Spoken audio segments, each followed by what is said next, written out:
Joining us today on the channel is none other than the voice actor of Marik Ishtar, and other roles such as Ultraman, Koza from One Piece, many different roles on Pokemon, Teenage Mutant Ninja Turtles. He is also an award-winning filmmaker, an audiobook narrator, a legend of the Shadow Games. Please welcome Jonathan Todd Ross. Well, I hope you had a good day so far. It's going all right. How about you? Not too bad. Definitely was preparing for this most of my day after the work hours for me. I actually got a chance to watch your movie that you had made, your short film. Oh, the short film. Oh, how cool. Yeah, I really enjoyed it, actually. I think Thank you. any fans of Rick and Morty definitely should check that out. I feel like I You got know, a lot of vibes from that. And I do think, when was Rick and Morty? I think I Definitely around like 2012. I know it was 2015, yeah, right? it was 2015. That you I came don't know. I don't think I purposely ripped anyone off. Definitely the parallel No, world it's- theory has been out there for Yeah. quite some time. Right. I didn't invent that. My first question really is, do you mind sharing your insight into what writing, directing, and starring in your own short film was kind of like? Yeah, the shortest version of it that I had is that I honestly was, at the time, my wife was pregnant, and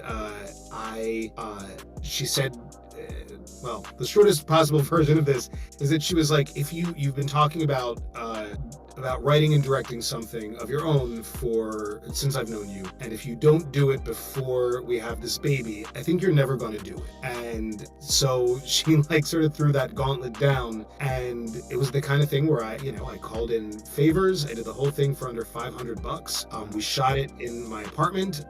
Me acting in it, I was actually sort of segueing out of face acting at the time and stage acting, and I was sort of done with that whole world.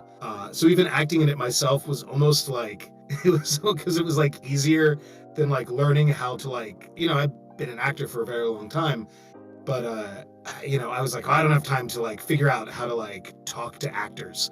So it was pretty much like, I'll just do it myself. I know what I'm going for, and I called in a bunch of favors. It cost $500 to for the day to like shoot it actually total it was $300 for the day.